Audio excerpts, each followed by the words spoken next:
বাড়ছে যুদ্ধের সম্ভাবনা। এবার পাকিস্তানে ঘাঁটি গেড়েছে চীনা বায়ুসেনা। চীনা ফাঁদে পা দিয়ে বিপাকে নেপালের প্রধানমন্ত্রী ওলি। দলের অন্দরেই উঠল ইস্তফার দাবি। চীনা আগ্রাসনের বিরুদ্ধে ভারতের পাশে আমেরিকা।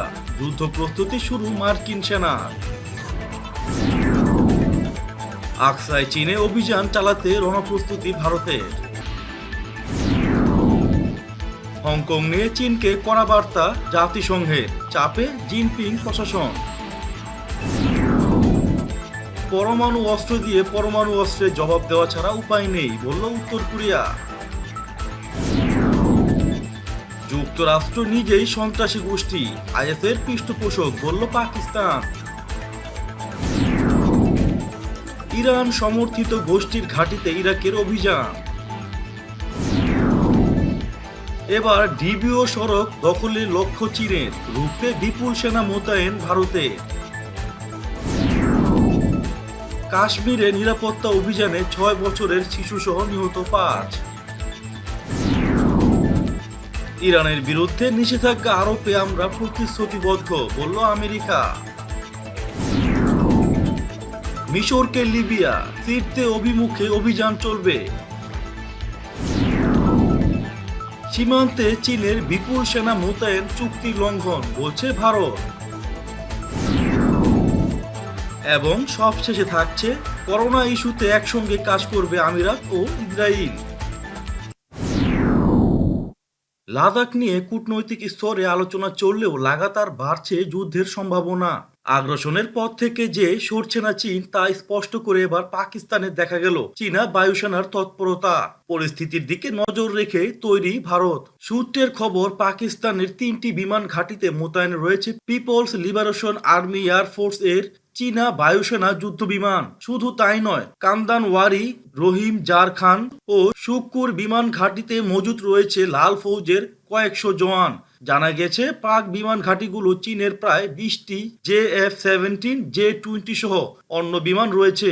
দুদেশের মধ্যে যুদ্ধ বাঁধলে পাকিস্তানের মদদে পাঞ্জাব, রাজস্থান ও পাক অধিকৃত কাশ্মীরের দিকে সেকেন্ড ফ্রন্ট খুলতে পারে চীন, মত প্রতিরক্ষা বিশেষজ্ঞদের। এদিকে গোটা পরিস্থিতির উপর কড়া নজর রাখছে ভারত।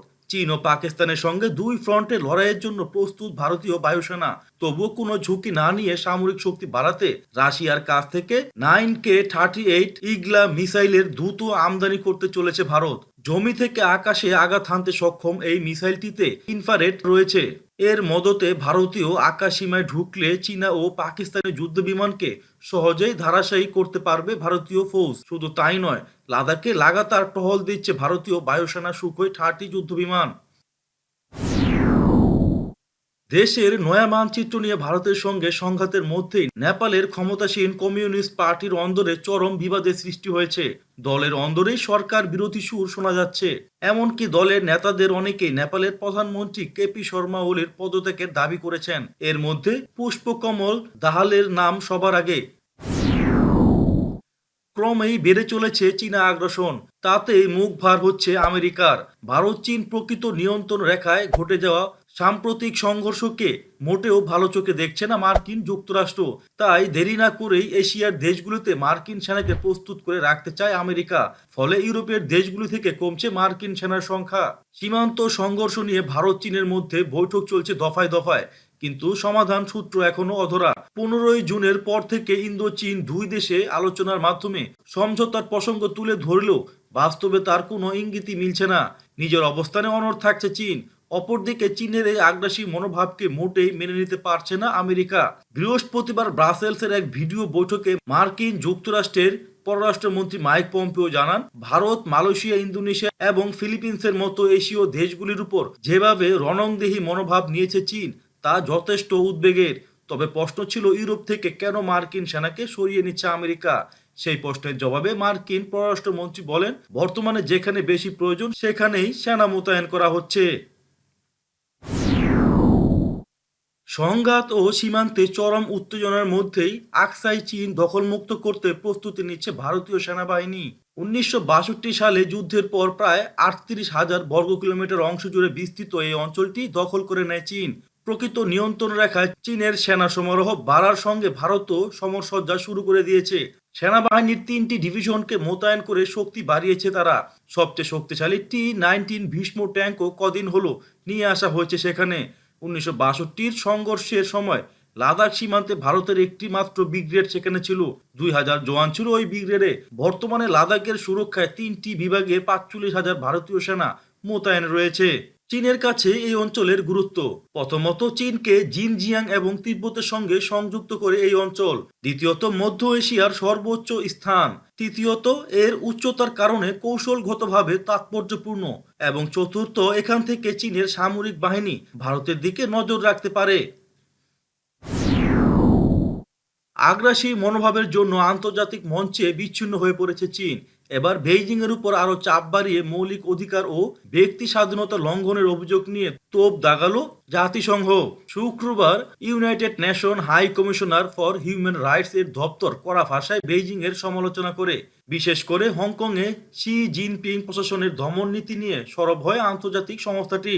সংবাদ সংস্থা এনআই এর সূত্রের খবর, জাতিসংঘের মানবাধিকার কমিশনের সদস্যরা মনে করেন হংকংয়ে গণতন্ত্রকামীদের বিরুদ্ধে রাসায়নিক হাতিয়ার ও অতিরিক্ত বল প্রয়োগ করেছে বেইজিং। এমনটা কাম্য নয়। আমেরিকার বিদ্বেষী নীতির জবাব দেওয়ার জন্য নিজের পরমাণু অস্ত্র ব্যবহারের প্রস্তুতি নিচ্ছে বলে দাবি করেছে উত্তর কোরিয়া। উত্তর কোরিয়ার পররাষ্ট্র মন্ত্রণালয় শুক্রবার একটি প্রতিবেদন প্রকাশ করে বলেছে, পরমাণু অস্ত্র দিয়ে পরমাণু অস্ত্রের জবাব দেওয়া ছাড়া দেশটির আর কোনো উপায় নেই। প্রতিবেদনে বলা হয়, আমেরিকার পক্ষ থেকে পরমাণু হুমকি শূন্যের কোঠায় নামিয়ে আনার লক্ষ্যে উত্তর কোরিয়া সরকার সংলাপ অথবা আন্তর্জাতিক আইনের আওতায় ব্যাপক তৎপরতা চালিয়েছে, কিন্তু সেসব প্রচেষ্টা ব্যর্থ হয়েছে। এতে আরো বলা হয়, কাজেই এখন আর একটি মাত্র উপায় বাকি রয়েছে, এবং তা হচ্ছে পরমাণু অস্ত্র দিয়ে পরমাণু অস্ত্রের জবাব দেওয়া। কোরীয় যুদ্ধ শুরুর 70তম বার্ষিকী উপলক্ষে উত্তর কোরিয়ার রাষ্ট্র নিয়ন্ত্রিত বার্তা সংস্থা KCNA প্রতিবেদনটি প্রকাশ করে। এতে আরো বলা হয়, আমেরিকার পরমাণু অস্ত্রের হুমকি যতদিন থাকবে ততদিন পিয়ংইয়ং তার সামরিক শক্তি বৃদ্ধি করে যাবে। সম্প্রতি পাকিস্তানকে সন্ত্রাসীদের অভয়ারণ্য বলে আখ্যায়িত করেছে মার্কিন যুক্তরাষ্ট্র। মার্কিন সরকারের এমন মন্তব্যের কড়া জবাব দিয়েছে পাকিস্তান। জবাবে পাকিস্তান বলেছে, যুক্তরাষ্ট্র নিজেই সন্ত্রাসী গোষ্ঠী IS এর পৃষ্ঠপোষক। আমেরিকার পররাষ্ট্র মন্ত্রণালয় এক প্রতিবেদন প্রকাশ করে দাবি করে যে পাকিস্তান উগ্র সন্ত্রাসীদের জন্য অভয়ারণ্য। পাকিস্তানের উগ্র জঙ্গিরা দেশটি থেকে ভারত ও আফগানিস্তানে সন্ত্রাসী হামলা চালাচ্ছে। যুক্তরাষ্ট্রের এমন প্রতিবেদনের সমালোচনা করে প্রতিবাদ জানিয়েছে পাকিস্তানের পররাষ্ট্র মন্ত্রণালয়। বৃহস্পতিবার বিকালে পাকিস্তানের পররাষ্ট্র মন্ত্রণালয় এ সম্পর্কিত এক বিবৃতিতে জানায়, সন্ত্রাস বিরোধী যুদ্ধে দেশটির ভূমিকাকে উপেক্ষা করার দুঃখ প্রকাশ করেছে তারা। পাকিস্তানের দেওয়া এই বিবৃতিতে আরো বলা হয়, যুক্তরাষ্ট্র পাকিস্তানকে এমন সময় সন্ত্রাসীদের অভয়ারণ্য বলেছে যখন খোদ মার্কিন সরকার উগ্র সন্ত্রাসী গোষ্ঠী IS এর পৃষ্ঠপোষকতা করছে। অন্যদিকে ইসলামাবাদ নিজেই সন্ত্রাসী গোষ্ঠীগুলোর হামলার শিকার হচ্ছে। ইরান সমর্থিত সশস্ত্র গোষ্ঠী কাতাইব হিজবুল্লাহর একটি ঘাঁটিতে অভিযান চালিয়েছে ইরাকের নিরাপত্তা বাহিনী। রাজধানী বাগদাদের দক্ষিণাঞ্চলে চালানো ওই অভিযানে গোষ্ঠীটির অন্তত 14 সদস্যকে আটক করা হয়েছে।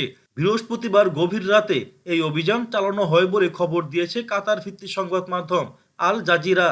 ইরাকের রাষ্ট্রীয় অর্থায়নে পরিচালিত পপুলার মোবিলাইজেশন ফোর্সের অংশ কাতাইব হিজবুল্লাহ ইরাকে মার্কিন সেনা অবস্থান সহ অন্যান্য স্থাপনা লক্ষ্য করে রকেট হামলার জন্য কাতাইব হিজবুল্লাহকে দায়ী করে থাকে যুক্তরাষ্ট্র।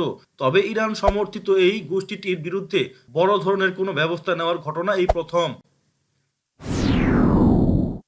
প্যাংগং গালওয়ান উপত্যকার পর এবার চীনের নজর দৌলত বেগ ওল্ডি ডিবিও সড়ক, যা রুখতে দারবুক সাইওক ডিবিও সড়ক জুড়ে তড়িঘড়ি বিপুল সেনা মোতায়েন করেছে ভারত। গালওয়ান উপত্যকা হয়ে কারাকোরাম গিরিপথ পর্যন্ত চলে যাওয়া এই রাস্তা লাদাখের বিভিন্ন প্রত্যন্ত অংশকে মূল ভূখণ্ডের সঙ্গে যুক্ত করেছে। চীনকে চাপে রাখতে রণকৌশলগতভাবে রাস্তাটি ভারতের কাছে খুবই গুরুত্বপূর্ণ। অন্যদিকে অধিকৃত আকসাই চীনের নিরাপত্তার প্রশ্নে ওই সড়ক বিপদ ডেকে আনতে পারে বলে মনে করে বেইজিং। সাবেক সেনা কর্মকর্তাদের একাংশের তাই আশঙ্কা, এই ধাক্কায় ওই সড়কেও নিজেদের কবজায় নিয়ে আসার মরিয়া চেষ্টা তাই বেইজিং করতে পারে। নর্দার্ন কমান্ডের এক শীর্ষ কর্মকর্তার মতে চীনা সেনা ড্যাপসাং এর খুব কাছে ঘাঁটি গেড়েছে, যা ডিবিও সড়কেরও খুব কাছে। শুধু তাই নয়, যুদ্ধকালীন পরিস্থিতিতে লাদাখের মতো দুর্গম এলাকায় সেনা ও রসদ দ্রুত পৌঁছে দিতে ড্যাপসাং এর কাছে সম্প্রতি ভারত একটি এয়ার স্ট্রিপ বানিয়েছে। তাতেও আপত্তি ছিল বেইজিং এর।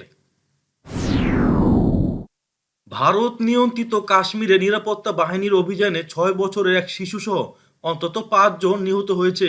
শুক্রবার দুটি আলাদা অভিযানে তারা নিহত হয় বলে জানিয়েছে ভারতীয় কর্মকর্তারা। কাতার ভিত্তিক সংবাদ মাধ্যম আল জাজিরার প্রতিবেদন থেকে এসব তথ্য জানা গেছে। মার্চের শেষ দিকে ভারত জুড়ে কঠোর লকডাউন শুরু হলে কাশ্মীরে নিরাপত্তা অভিযান জোরালো করে দিল্লি। পুলিশের হিসেবে এবছর কাশ্মীরে নিরাপত্তা অভিযানে শতাধিক মানুষ নিহত হয়েছে। এই মাসে বিভিন্ন অভিযানে নিহত হয়েছে অন্তত 33 জন। গত 3 দিনে আলাদাভাবে অভিযানে নিহত হয়েছে অন্তত 11 জন স্বাধীনতাকামী। কাশ্মীরের এক পুলিশ কর্মকর্তা জানিয়েছেন, বিচ বেহারা শহরে সন্দেহভাজন বিদ্রোহী ও আধা সামরিক বাহিনীর মধ্যে বন্দুকযুদ্ধের মধ্যে ঢুকে পড়া একটি গাড়িতে ছিল 6 বছরের একটি শিশু। ওই বন্দুকযুদ্ধে শিশুটি ও অপর এক সেনা সদস্য আহত হয়। পরে হাসপাতালে নেওয়া হলে তারা মারা যায়। মার্কিন অর্থমন্ত্রী স্টিফেন মানুচিন ইরানের বিরুদ্ধে ভিত্তিহীন অভিযোগ উত্থাপন করে বলেছেন, ওয়াশিংটন ইরানের উপর চাপ প্রয়োগ করে দেশটির অর্থনীতিকে কোণঠাসা করে ফেলার চেষ্টায় প্রতিশ্রুতিবদ্ধ রয়েছে। তিনি গত বৃহস্পতিবার ইরানের স্টিল ও ধাতব সামগ্রী রপ্তানির উপর নিষেধাজ্ঞা আরোপের ঘোষণা দিয়ে কথা বলেন। মানুচিন এক হাস্যকর বক্তব্য তুলে ধরে দাবি করেন, ইরান বিভিন্ন ধরনের ধাতব সামগ্রী রপ্তানি করে বিশ্বব্যাপী অস্থিতিশীলতা ছড়িয়ে দিচ্ছে।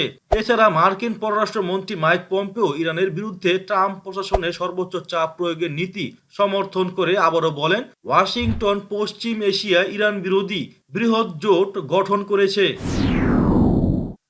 আন্তর্জাতিকভাবে স্বীকৃত লিবিয়ার গভর্নমেন্ট অব ন্যাশনাল অ্যাকর্ডের জিএনএ প্রতিরক্ষা মন্ত্রণালয়ের উপসচিব সালাহ আল দিন আল নামরুস বলেছেন, সিরতে শহরের অভিমুখে অভিযান তারা অব্যাহত রাখবেন। সেখান থেকে খলিফা হাফতারের নেতৃত্বাধীন লিবিয়ান ন্যাশনাল আর্মির এলএনএ উচ্ছেদ না হওয়া পর্যন্ত এই কার্যক্রম চলতে থাকবে। মিশরের president Abdel Fattah al Sisi গত সপ্তাহে সামরিক অভিযানের যে হুমকি দিয়েছে তার প্রেক্ষিতে এই মন্তব্য করেছেন সালাহ আল দিন আল নামরুস। হুমকিতে সিসি বলেছেন, সিরতে মিশরের জন্য রেড লাইন, কারণ এলাকাটি তাদের সীমান্তবর্তী। সেখানে সহিংসতা হলে মিশরের সীমান্তও ক্ষতিগ্রস্ত হবে। তাই সেখানে কিছু হলে সরাসরি সামরিক হস্তক্ষেপ করব আমরা। এর প্রেক্ষিতে জিএনএ প্রতিরক্ষা মন্ত্রণালয়ের এই কর্মকর্তা বলেন, সিরতে অভিমুখে অভিযান কোনো রেড লাইন দমাতে পারবে না। জিএনএ বাহিনী ওই অঞ্চলের খুব কাছে অবস্থান করছে। খুব শিগগিরই সিরতে শহর অভিযান পরিচালনা করা হবে। লিবিয়ার অন্যান্য শহর আমাদের সৈন্যরা যেভাবে দখল করেছে, এখানেও একই উপায় অবলম্বন করা হবে। লাদাখ সীমান্তে বিপুল পরিমাণ সেনা ও অস্ত্রশস্ত্র মোতায়েন করে চীন কয়েকটি দ্বিপক্ষীয় চুক্তি ও সমঝোতা লঙ্ঘন করেছে বলে নয়াদিল্লি অভিযোগ করেছে। বৃহস্পতিবার ভারতের পররাষ্ট্র মন্ত্রণালয় বেইজিংয়ের বিরুদ্ধে সীমান্ত উত্তেজনা বৃদ্ধি এবং কয়েকদিন আগে রক্তক্ষয়ী সংঘর্ষে উস্কানি দেওয়ারও দায় দিয়েছে বলেও জানিয়েছে বার্তা সংস্থা রয়টার্স। এ ঘটনার কেন্দ্রে রয়েছে মে মাসের শুরু থেকে line of actual control LAC বরাবর চীনের বিপুল পরিমাণ সৈন্য সমাবেশ ও অস্ত্রশস্ত্র মোতায়েন। এটি দ্বিপক্ষীয় চুক্তিগুলোর বিধিবিধানের সঙ্গে সামঞ্জস্যপূর্ণ নয়। নয়াদিল্লিতে এক ব্রিফিং এমনটাই বলেছে ভারতের পররাষ্ট্র মন্ত্রণালয়ের মুখপাত্র অনুরাগ শ্রীবাস্তব। ইসরায়েল যখন ফিলিস্তিনের পশ্চিম তীর দখলে উঠে পড়ে লেগেছে, তখন মধ্যপ্রাচ্যের একটি মুসলিম দেশ হয়েও অবৈধ ইহুদি রাষ্ট্রটির সঙ্গে বন্ধুত্বপূর্ণ সম্পর্ক আরও জোরদার করছে সংযুক্ত আরব আমিরাত। কাতার ভিত্তিক সংবাদ মাধ্যম আল জাজিরা এ খবর জানিয়েছে, করোনা ভাইরাস ইস্যুতে ইসরায়েল ও সংযুক্ত আরব আমিরাতের সম্পর্ক যেন ভিন্ন মাত্রা পেয়েছে। প্রাণঘাতী এই ভাইরাস প্রতিরোধে দেশ দুটি একসঙ্গে কাজ করবে বলে বার্তা সংস্থা এএফপির খবরে বলা হয়েছে।